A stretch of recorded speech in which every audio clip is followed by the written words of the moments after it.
story of our lives. There we go. Not quite. Likewise, I'm sure. Hi, Sharon. Hey, My cousin Sharon. Hi, oh, Sharon, I'm glad you could join us. Excellent. well, I had a minute, but this is the first time I've been on Zoom. Oh, well, good for you. Welcome to the Congratulations. community. Excellent. Live from the wilds of Green, Maine. Oh, excellent. And you Now, know me Jim- well. Sharon and I were born three days apart. Our mothers were in the Really? hospital. Were in the hospital at the same time, and Wow. we lived about 100 yards away from each other. So we were tight as That's ticks amazing. growing up. And are your mother's sisters?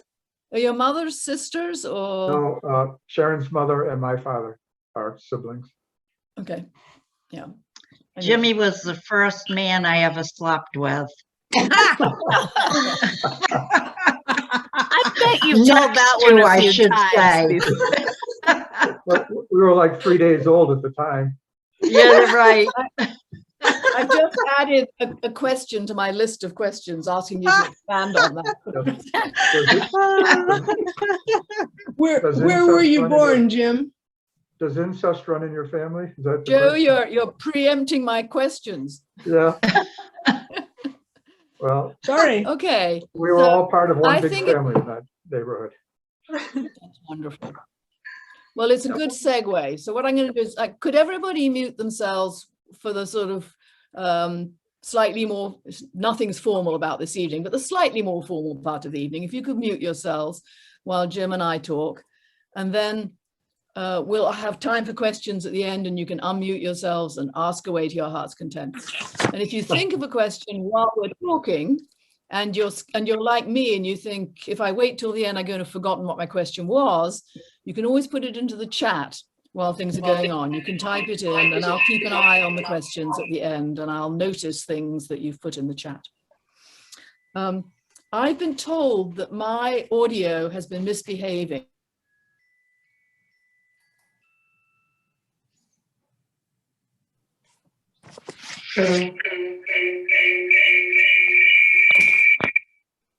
Whoops. You've just frozen, Moira. Yeah, Moira, I don't know if you can hear us, you're frozen.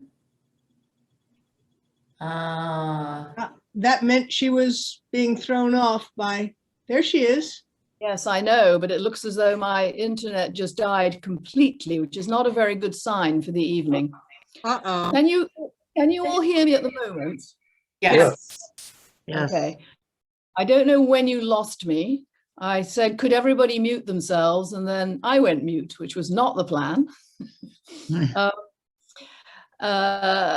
And if this should happen again or become a major issue, I'm hoping that Jim and maybe Dina, maybe Joe could keep things going, and I may have to come in and out. I mean, this is rural Maine. What can I say? I obviously should have gone down to the library in order to do this, but I didn't. And my Zoom was working fine earlier today. So we'll see what happens.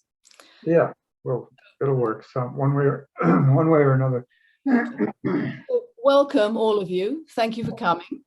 My name's Moira Yip. I'm a member of the program committee of the library here in Lovell, Maine.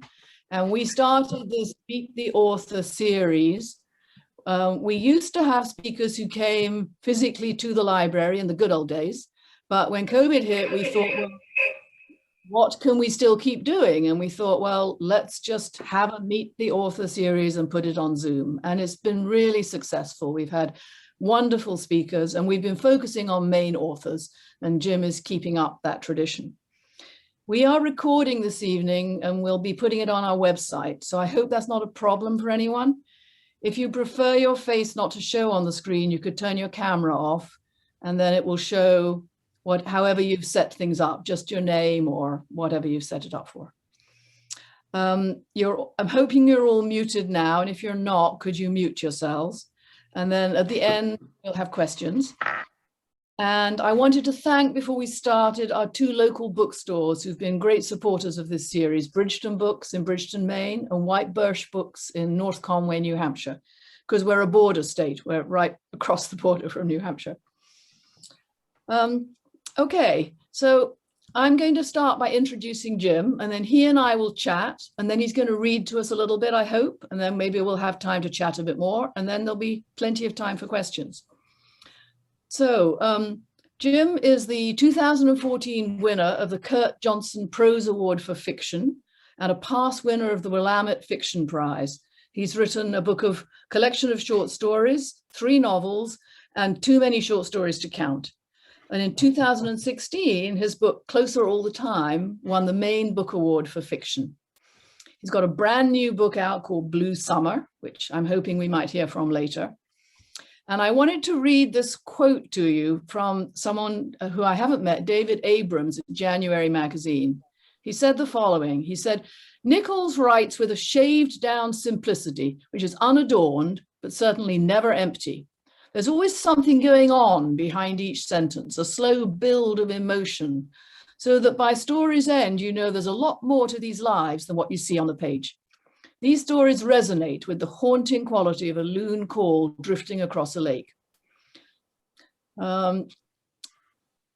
Okay, so, I mean, this is quite a hard act to follow. Other people have compared him, wait for it, to Alice Munro, his writing, not his looks. Elizabeth Strout, particularly Olive Kitteridge, and one of my husband's favorites, Kazuo Ishiguro. And people have said it's writing that's free of tricks, it's subtle, it's restrained, and it's a celebration of the quotidian. So, Jim, now your turn to be on. You're a long-time Maine resident, and not just you, but how many generations back does your family go in Maine? And can you trace the steps in your family's history in Maine? I've traced them back to the 1500s on the Strout side, and then on the Nichols side back into the 1600s. So through my father, we go back quite a long ways. My mother, on the other hand, came from Niagara Falls via Canada, or her parents came from Canada. Okay. So I guess I'm quarter Canadian. Quarter Canadian, there you go. So the Queen is your sovereign for 1/4 of you. Yeah. And Prince Charles is my disgruntled sovereign in waiting. There you go. Exactly. So could you tell us a little bit about your childhood? And I believe there's a rather good story about a piano that crops up somewhere that I would like to hear. A piano. Well, I grew up in Freeport. I was born at the Brunswick Hospital, and lived all my life in Freeport until quite recently, or in Maine until quite recently. But I went to Freeport High School. We had 9 children in our family, and it was a very bookish home. We were always swapping books, and at a little bit later date, writing poems and short stories to swap with each other. Let's see, the piano, I took piano lessons when I was 12 or so, for about a year. And I actually ended up playing at the State House. I guess that's the story that That's the story. mentioned. The state's music teachers had a program where they selected their gifted students and trucked us all to the State House for a program in front of the legislatures. And I think open to the public too. I don't remember it that well, but I played La Donna Mobile. You have to be careful because it's my husband's favorite aria and he might start singing. So please don't, because that's not the point of this evening. I'm sure he would sing it better than I played it, but it was quite an accomplishment, I thought, for a young rural kid from South Freeport, Maine. Let's see, what else? Yeah.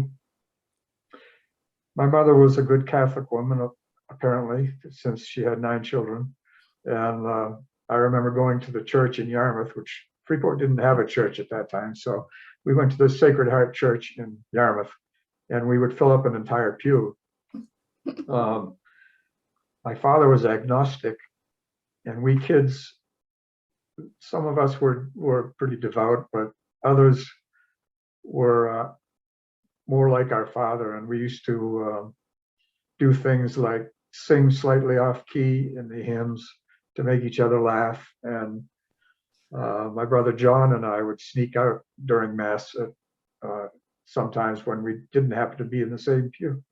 In the same pew, we would sort of lag behind when our family was going in to be seated, and then we would sneak out and go to Andy's Handy Store in Yarmouth and buy potato chips and comic books and time it so that we could join the crowd sort of streaming out from the church from behind the hedges after Mass. Oh, I love that. Probably pay for that. There was a rebel in you back then somewhere. Yeah. I guess so. Yeah, or maybe it was John's fault and I just followed along. Probably that's more like it. So what was the path from that to eventually writing? I mean, I know I'm asking you to describe your whole life, but it's been an interesting life. And, you know, I know you've been a pilot. I'm wondering whether you were ever a lobsterman, because having read Hills Creek, I'm thinking he must have been a lobsterman. And so can you tell us something about the various stages in your life? We will get to your writing for everyone who's here and is here to learn about his books. We'll get there, but I want to just explore the pathway a little bit first. I've never been a lobsterman, but I've been lobstering with friends. It's sort of an untalented stern man, but growing up, as I said, it was a pretty bookish family for you know, coming from a long line of non-academics. We were all readers. My grandparents were readers, and we sort of got into that literary mode just through osmosis, I would say. My father always had a book going. In fact, he left books in any place that he might conceivably find himself with time on his hands. There would be a pipe and a book. And so we would compete to see who got his science fiction books when he was done with them. And my mother read a lot too. I was a good student and I always wrote for the school papers, just as a matter of course. I think my teachers encouraged me, and that was probably my start in writing. Just writing in grammar school, and you know, writing little stories and for the paper and that sort of thing. There's sort of a natural evolution.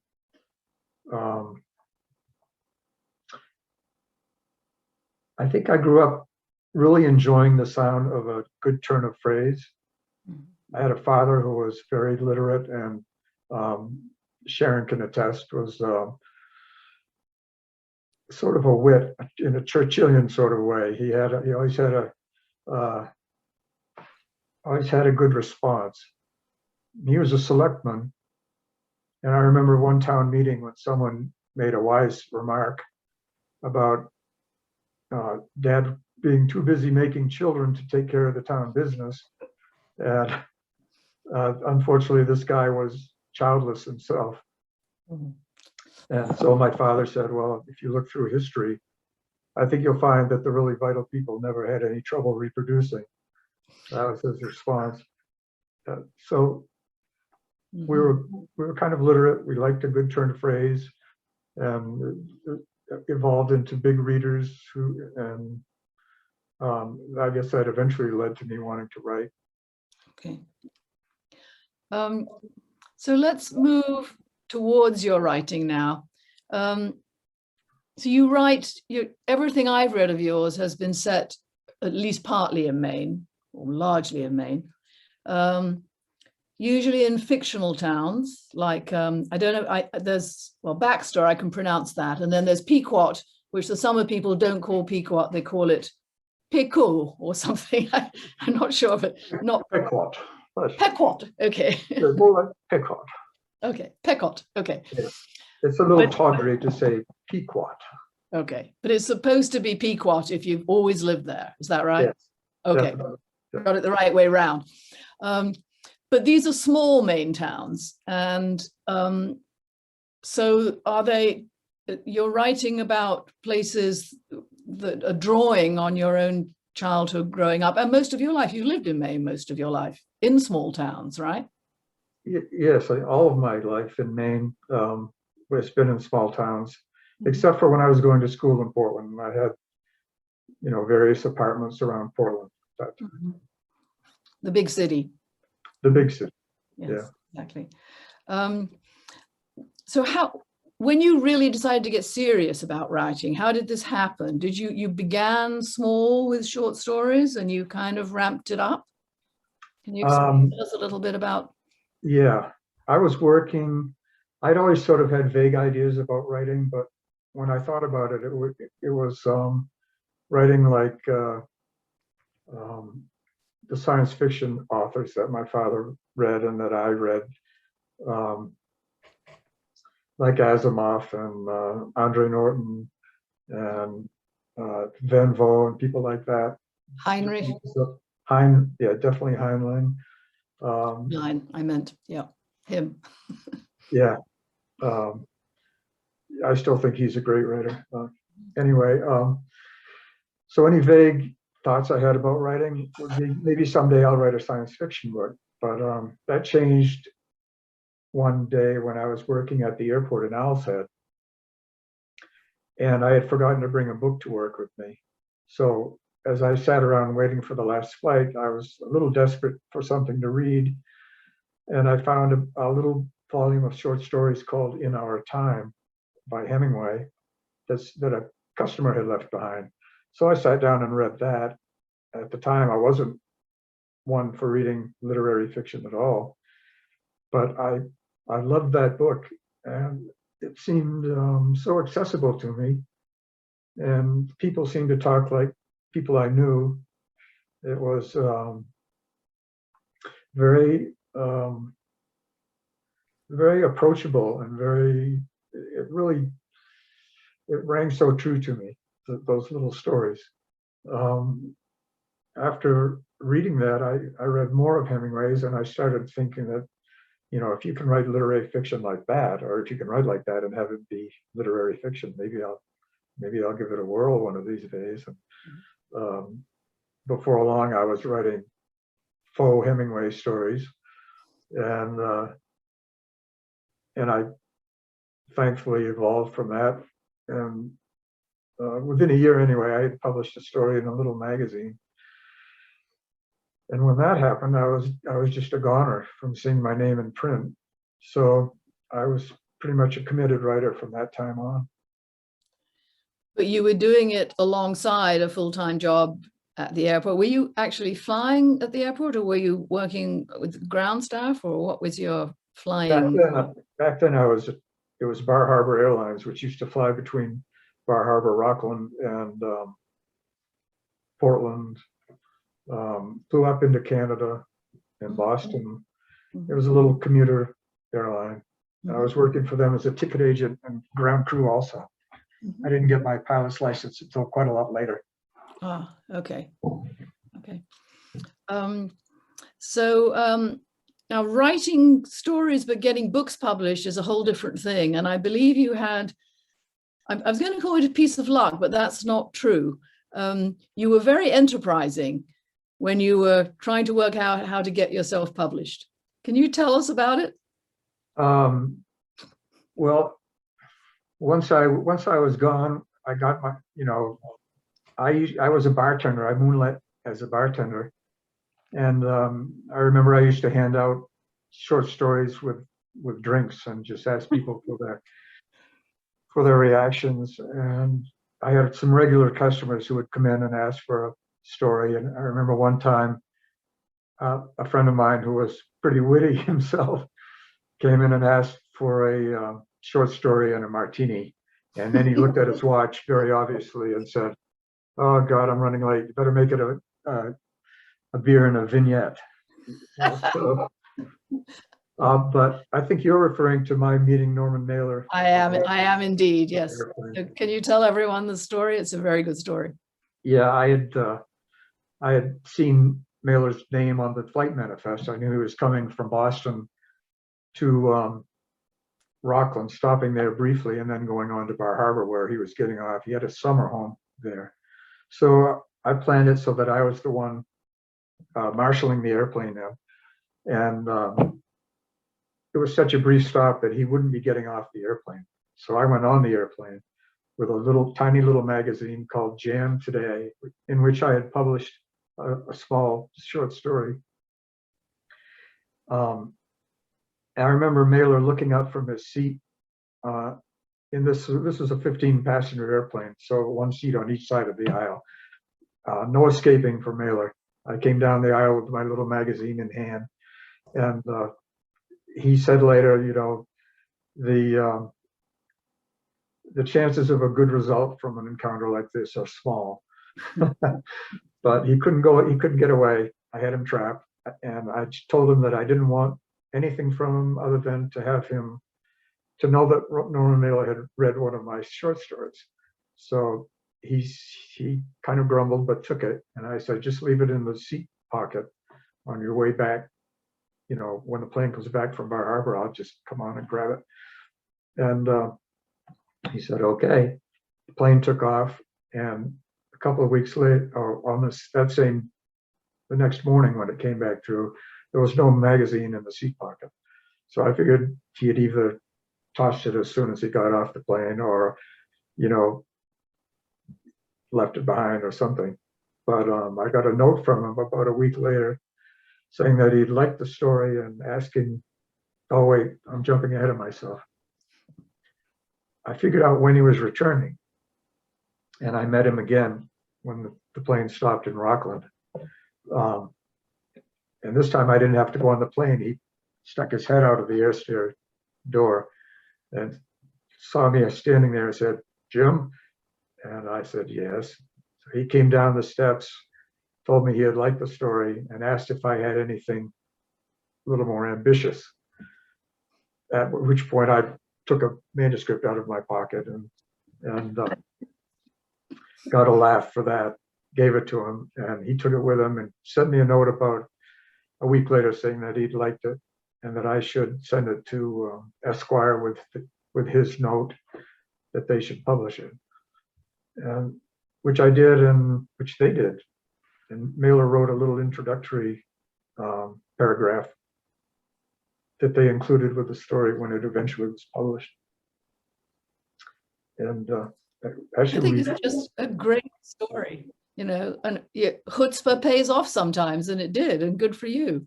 yeah, It's great, very nice story. yeah. I'm going to make a couple more remarks, and then I'm going to ask you whether you would read to us. But so you wrote short stories for some time, and then you published several novels set in these, you know, fictional Maine towns. So I think actually let's skip the rest of the questions for now and just move on to asking you to read, and we can come back to the questions. Could you tell us what you've chosen to read and why, and a little bit about the book, and then we'd love to hear some of it. Well, I was going to read right from the beginning because I think the prologue really sets up the rest of the book. And if I read from later in the book, I would have to explain everything that's in the prologue anyway. So I thought I would read from there, and however long you want me to read. But 10 minutes or so. I mean, find a stopping point that you feel comfortable with, and you feel it's, you know, a passage that has a shape to it. yeah, I leave it up to you. okay. I'll stop you after 40, but I'll stop you after 45 minutes. Just mute me when you feel like it. There you go.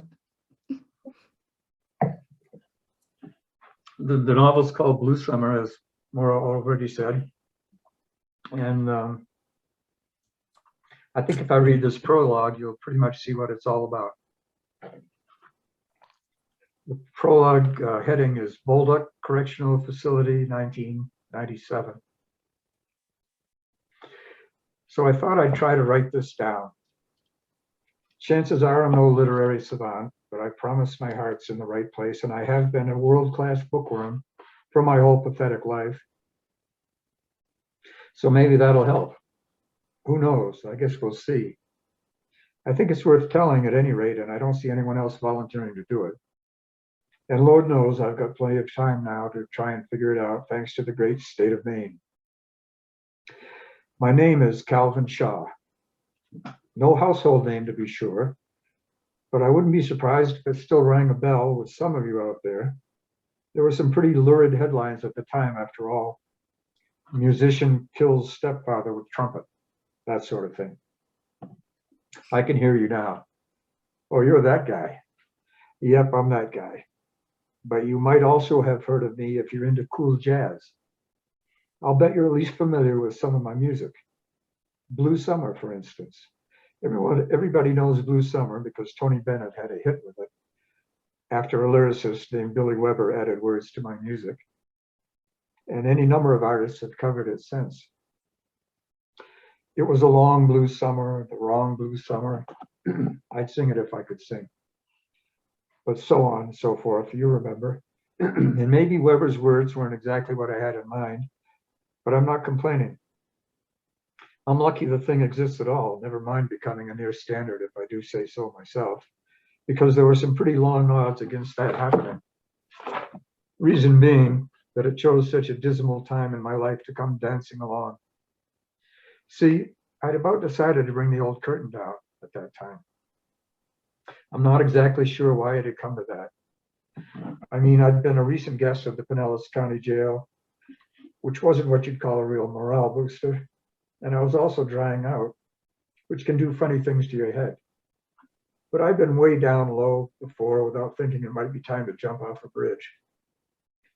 It doesn't matter anyway. It's just that that's where things stood when the stubborn little melody showed up. And that's a big part of my story, that I was at a low point, maybe a bottom, and then Blue Summer came along and started to turn things around.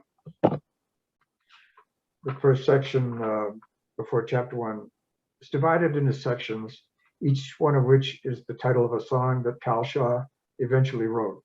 He explains that at the end of the book. So this is called Tin Paradise. And chapter 1, Tampa, Florida, 1995.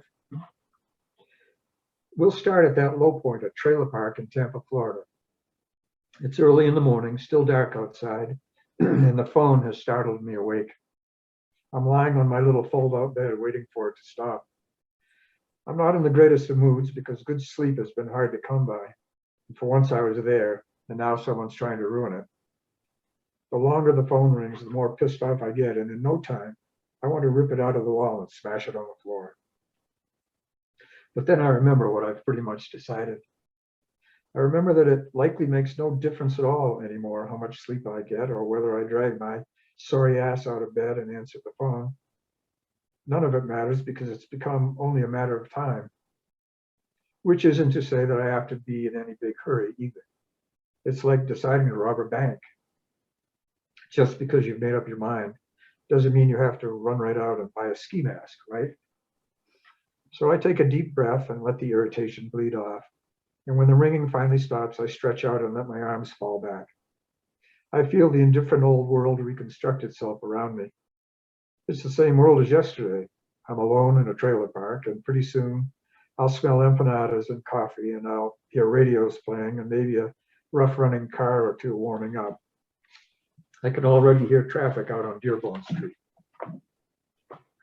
There's always traffic on Dearborn, and there's always somebody blowing his horn, like the guy I hear now, really leaning on it, running on down the road. When he's gone, I wonder if that blast was meant for anyone in particular. It's easy to imagine some other poor soul lying awake, listening, maybe like me, pushing middle age, stretched out in their skivvies under a dingy old army surplus blanket in a beat up old trailer. But not exactly like me unless there's a brand new melody playing sotto voce in their head. You remember about that melody, right? Well, this is exactly when it arrives, slipping in as to fill the vacuum left by my unconsummated little fit of anger about the phone. At first, it's barely present, like a leftover piece of dream. It doesn't flicker and fade, though, and it takes on enough shape that I can hear it clearly.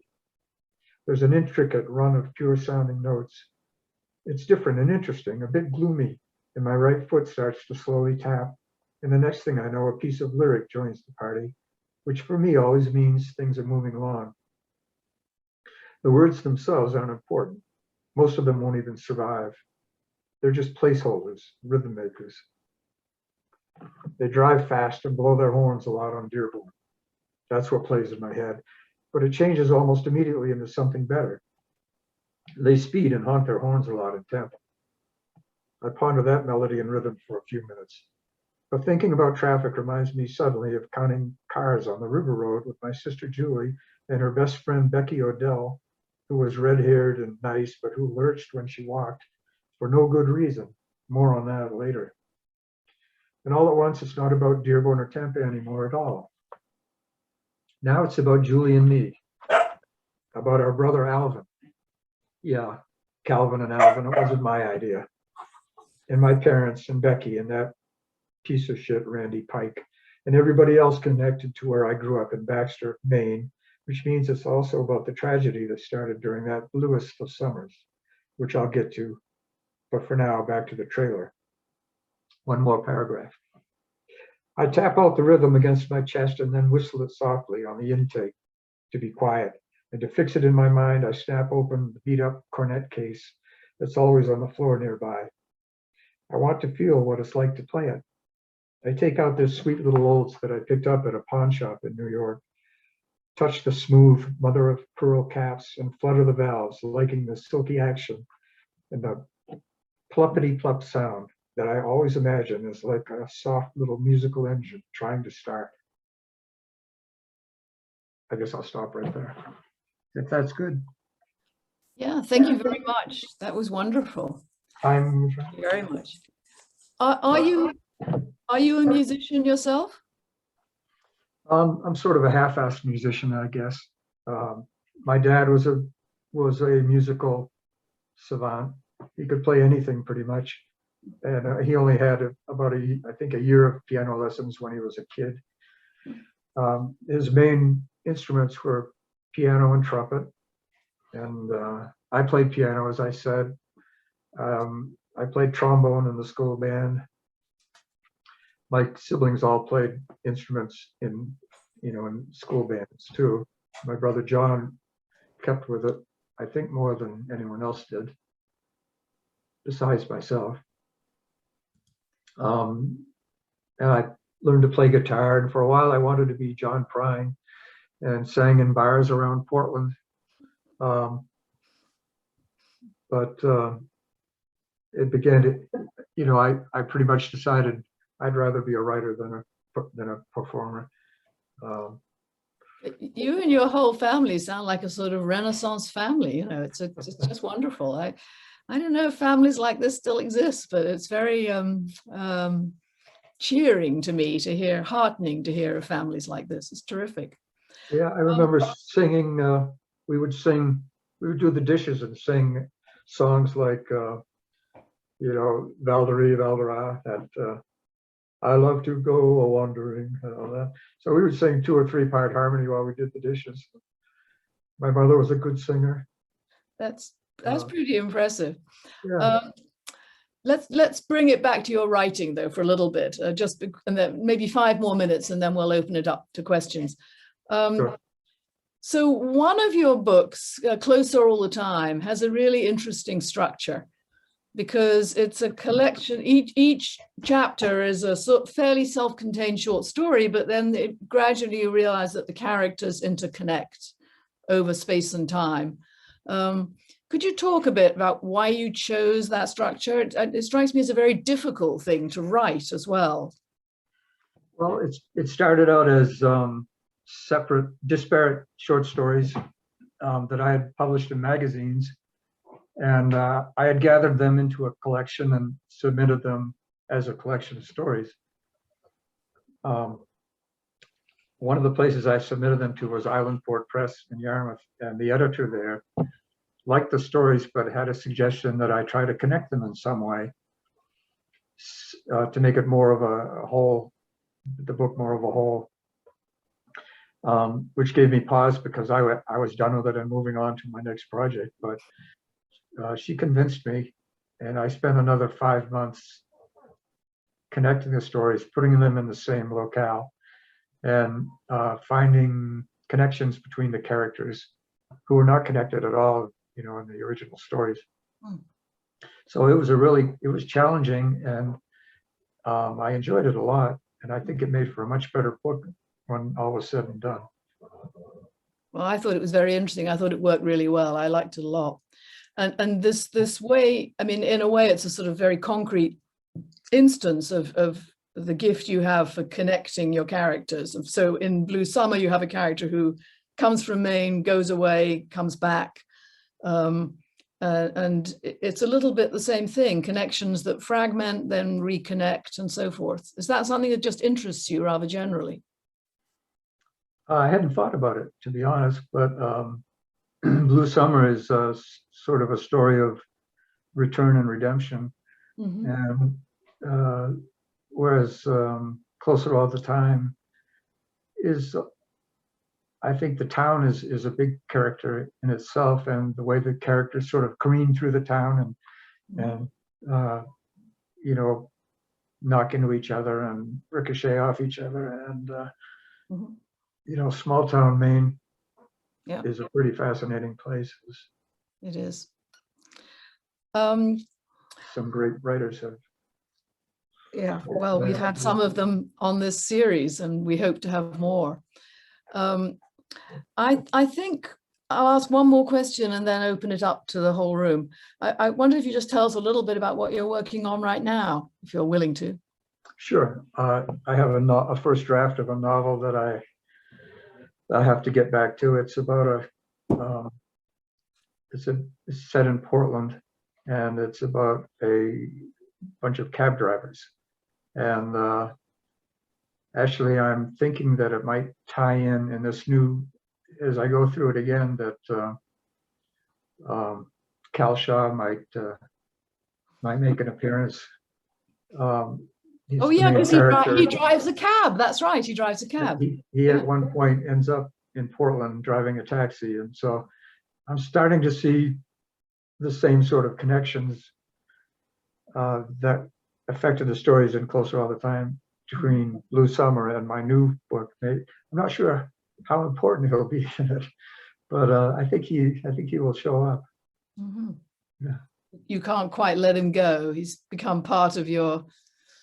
No, well, he says in psychological Summer, he sort of summarizes his time in Portland and New York, and at one point he says, I don't think I'm up to telling that part of the story right now, but maybe later. And so maybe I'll tell it for him. Perfect. There you go. Yeah.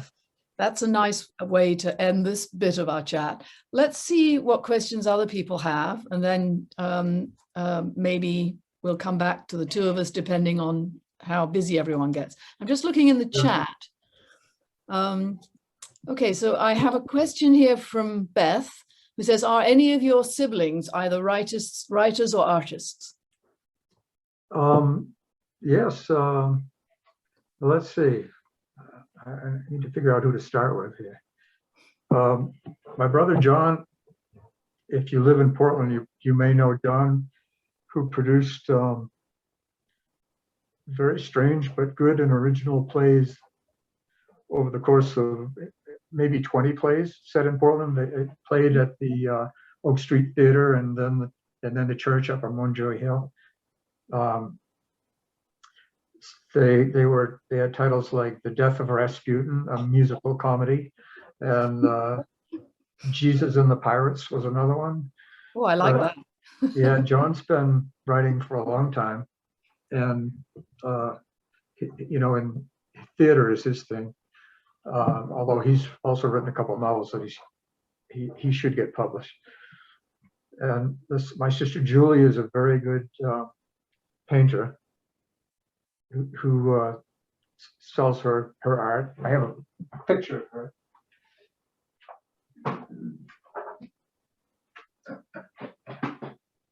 This is a painting that Julie did. It's Royal River in Yarmouth. Yeah. Anyway, my sister Jerry is very good at drawing, painting. My sister Joyce is a map maker. Wow. My brother Howard was a writer. He passed away a couple of years ago. And my brother Paul decided one day that he would write a short story and got it published. The little bastard. You know, my sister Jeannie is a photographer. Everybody's sort of into one thing or another, pretty much. Extraordinary. Yeah. I have one more question in the chat, but also which I'll ask. But then, if you want to ask a question, you can either put it in the chat or you can unmute yourself and ask. And if everyone, one more thing, my brother Joe, I almost forgot him. He's another okay. photographer. Oh, okay, pretty good. You know, it's not easy to remember all of those scamps. No, I wasn't counting on my fingers, but you must have got close to all 9 of you. I'm not sure. It used to be a trick in our neighborhood if you could rattle off the names of the Nichols kids. You know, Jimmy, Johnny, Julie, Joyce, Joe, Paul, Howard. Ah, so are you the oldest? I'm the third oldest. Third oldest, okay. You said Jimmy, and I thought maybe you're the oldest. Okay, so the other question in the chat is from Christine, who says lots of writers like to work in a specific environment, specific time of day, etc. Do you have habits that you keep to for inspiration? I like to write in the morning. That seems to be the best time when your mind is fresh. And it doesn't always work out that way. So I sort of, I've had lucky that I've had a lot of time to write throughout my adult life. So one way or another, I seem to have time to get it done. Overcoming inertia and laziness is basically my hardest chore. Probably true for most of us. So there's nothing. Oh, Joe Radner. Joe, unmute yourself and ask your question. I've enjoyed this talk, and I was wondering whether you could talk a little bit about growing up in South Freeport, in that village. And then after that, talk a little bit about the ways that's a resource for you as a writer. Hi, Joe. Well, let's see, we grew up about 1.5 miles from the village. We were about a half mile down the South Freeport Road from what they called the FBI, which was the Freeport Big Indian, or sometimes another F word, Big Indian. And we spent time at the village. We used to walk down and fish off the wharf and swim off the wharf. And I went to school in the village, South Freeport. In fact, Sharon and I were the last class to go to the old one-room school in South Freeport before they built the new brick George C. Soule School. It's the same school my father had gone to, and I think some of the same teachers are still there too. But South Freeporters, we didn't really feel like South Freeporters. We felt like Grover's Crossing people. That was our little neighborhood, and it was a really open neighborhood. You could go into anyone's house and get a glass of water, you know, as a kid, and they would come to your house, and people looked out for each other, and we were sort of free-range kids. We would take off in the morning and come back at dinner time. South Freeport used to get in trouble there once in a while, but didn't really hang out with the other kids that lived there. Now, what else did you want? How that affected my later writing, Joe? Yeah. Inspiration for writing, I think, was her question. Yeah, I think more Grover's Crossing had more influence on me than South Freeport itself did. I remember one thing, there was a place called the Trading Post where the Big Indian was, at the end of South Freeport Road at our end. And my brother John and I used to make money by putting a tin cup next to the honor system newspaper stand that they had there. And sometimes people would put their money in our tin cup instead of the slot. So we figured it was fair game because we didn't obscure the slot at all. We had a certain amount of honor in our thievery. And we figured if they were dumb enough to put their coins in the tin cup, then we would take them home. Life of crime. Yeah. Did your parents ever know what you were up to? I told my father about it one time, and he sort of thought about it for a minute and said, well, yeah, I guess if they're dumb enough to put the coins in your tin. Okay. Does anyone else have a question? You could raise your hand or you could unmute yourself and ask.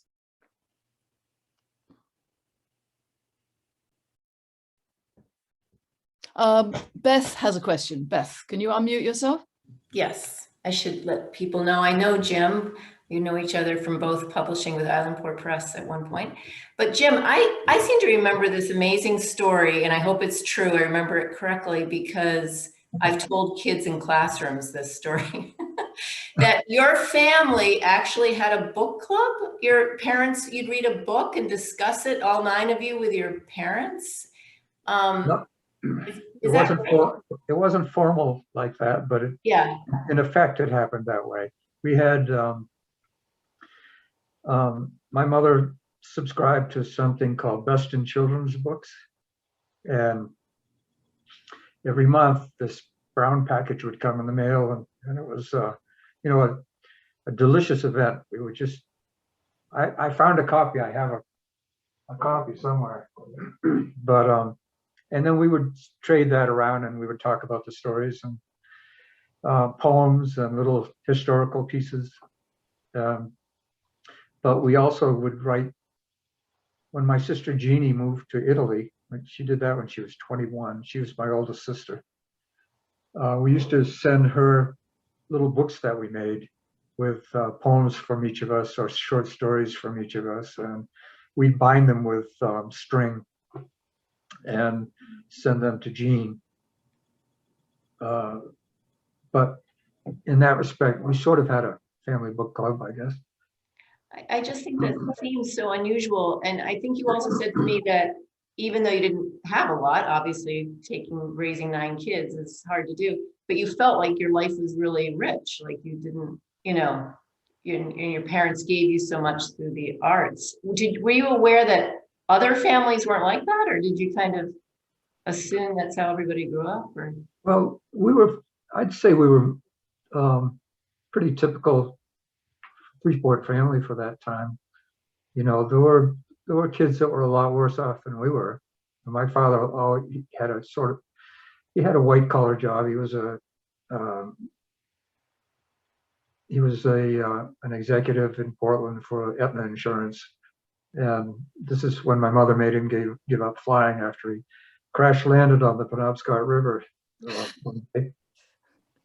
and broke his back. She said, I think we had 6 kids at the time, and she said, you have 6 kids, you're not flying anymore.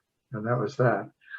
But he always had a good job, and my mother became a nurse, or she was a nurse in the Army, and then she did some more nursing work to help.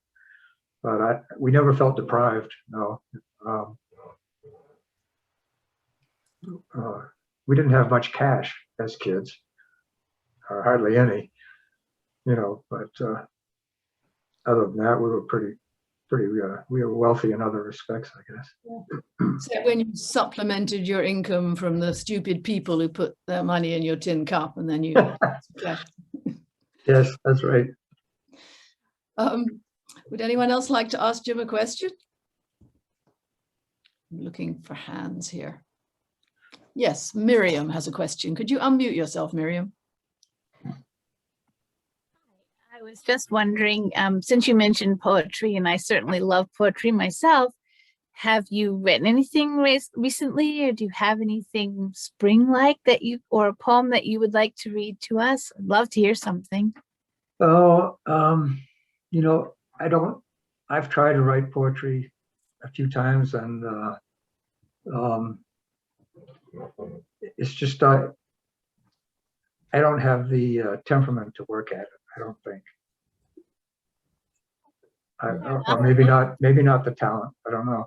But I like to read it sometimes, but mostly I'm pretty fixated on prose. You know, I noticed that Naomi is here. And I grew up about 20 miles from Stephen, and just down the river road from Lisbon Falls or Durham. And speaking of a small town, people that write well about small towns, I could only aspire to write that well about small towns.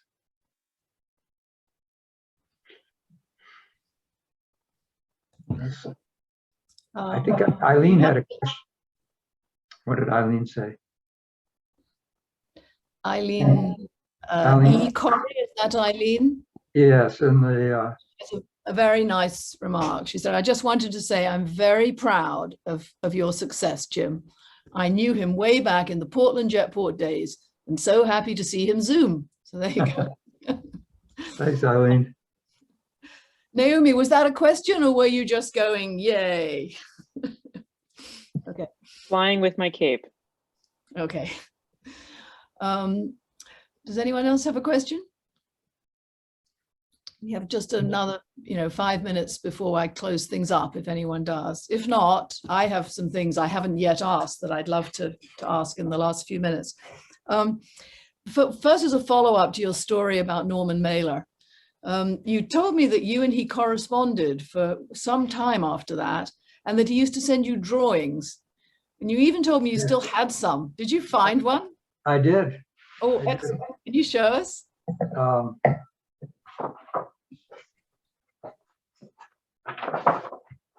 This is one. Let's see. Look at that. Gosh. And in where his teeth should be is written, "Who stole my false teeth?" Do you think it was a self-portrait or nothing as concrete as that? This is another one, and this is. There we go. That's better. Yep. We can see it now. It says, after the fight was over, after the bell had rung. Wow. That's rather good. I think you need to frame these and, look after them. They're pretty special to have. They are. I at least had no idea that he drew, but then the most unlikely people drew. I mean, Winston Churchill became a passionate watercolor painter in his later life. Yeah. So there you go. As did FDR and Stalin. The whole, there you go. three of them. Yeah. And Prince Charles paints watercolors too, just so you know. Oh, I'm glad to hear that. He's got time to kill right now. Yeah. He's got a mother to kill. Yeah. Oh dear. I'm going to forget that you said that. So I have a question in the chat from Sue Cloud, who says, what authors do you read? And then I guess this is all still Sue. It says Jerry Garcia and Grace Slick too. Artists. Oh. They're very fine artists. I agree they are. I know, but I'm sorry, I didn't get the link to the question. Sue, why don't you ask your question for yourself instead of me garbling it for you? Well, no, I was wondering what authors that you read. I'm a pretty eclectic reader. I read, well, let's see.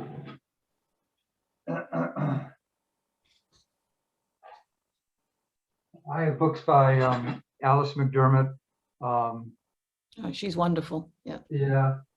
Monica Wood is one of my favorites. She's my friend Monica. I have, I like Beth Atkinson is a terrific writer of middle school children. He's very good, I know. I just read a book called Cargill Falls by William Lychek. It's a very good book. I like to read Alice Munro. I read everything Stephen King writes. I read Tobias Wolff, Raymond Carver, short story writers like that. Tobias Wolff is one of my all-time favorites. Pretty much anything that I hear good things about, I'll buy and read. And I have stacks all over the place. Yes. Still to get to. I think that's the way many of us find our favorite books. It's what friends tell us about, friends whose judgment we've learned to trust. And we say, if you like it, then I want to try it too. It's always the best way to find about books. Absolutely, yeah. And I was just saying that as far as artists and musicians who you're surprised that they're very good painters and stuff is Jerry Garcia and Grace Slick. Okay, that was the connection that I They're missed. painters, Okay. yeah. It took me a while. I'm there now. Okay. Sorry, Sue. I do think there's quite a connection between painting and writing and music. You know, I think that the process is quite similar. And so I think there is a lot of crossover, at least appreciation-wise.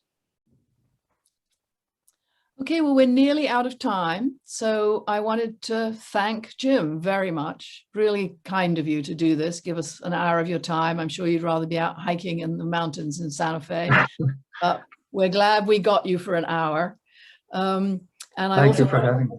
Well, and I also wanted to tell everyone that on the 27th of May, we have our next author in our Meet the Author series, Portland-based writer Phuc Tran, who's written a memoir called not Saigon, but Saigon, about his childhood as a Vietnamese refugee growing up here in the States. And I think that will be terrific. And I hope that anyone who can will join us for that as well, and just go to the Charlotte Hobbs Library website and find the link.